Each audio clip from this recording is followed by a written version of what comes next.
ভারতীয় সীমান্তে জড়ো হওয়া শত শত মানুষকে হোল্ডিং সেন্টারে বন্দী করেছে পশ্চিমবঙ্গের বিজেপি সরকার। বিজেপি সরকারের ব্যাপক ধরপাকড় ও হোল্ডিং সেন্টারে বন্দী হওয়ার ভয়ে মঙ্গলবার পশ্চিমবঙ্গের বিপুল সংখ্যক মানুষ বাংলাদেশে আসার জন্য সীমান্তে জড়ো হয়েছিলেন।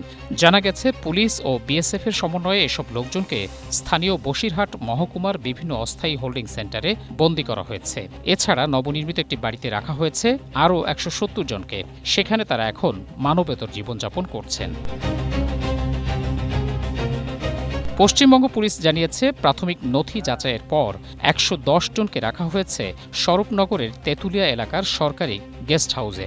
অন্যদিকে হাকিমপুর সীমান্তের পাশে একটি প্রাইমারি স্কুলে রাখা হয়েছে শতাধিক মানুষকে। এসব লোকজনের পাহারায় মোতায়েন করা হয়েছে বিপুল সংখ্যক পুলিশ। বাংলাদেশে পাঠানোর জন্য এসব মানুষের নথি যাচাইয়ের কাজ শুরু হয়েছে বলে জানিয়েছে পশ্চিমবঙ্গ কর্তৃপক্ষ। পাশাপাশি এ নিয়ে বিজিবির সঙ্গে প্রাথমিক আলোচনা হয়েছে বলেও জানান তারা।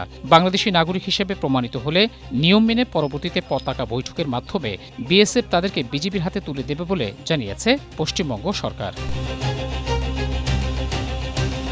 সম্প্রতি অবৈধভাবে বসবাস ও অনুপ্রবেশের অভিযোগে ভারতে কথিত বাংলাদেশি ও রোহিঙ্গা নাগরিকদের আটকের পর তাদেরকে বন্দী রাখতে জেলায় জেলায় হোল্ডিং সেন্টার তৈরি করেছে বিজেপি সরকার। উদ্দেশ্য, এখান থেকে পরবর্তীতে তাদেরকে বাংলাদেশে ফেরত পাঠানো হবে।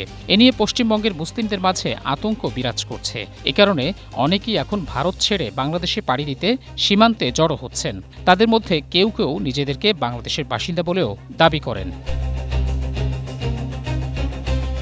গেল এপ্রিলে অনুষ্ঠিত বিধানসভা নির্বাচনের আগে স্পেশাল ইন্টেন্সিভ রিভিশন বা বিশেষ নিবিড় সংশোধনের নামে পশ্চিমবঙ্গে ভোটার তালিকা থেকে বাদ দেওয়া হয় ৯০ লাখের বেশি মানুষের নাম, যাদের বেশিরভাগই মুসলিম ও হিন্দু মতুয়া সম্প্রদায়ের মানুষ। এ নিয়ে ব্যাপক সমালোচনার সৃষ্টি হয় ভারতে।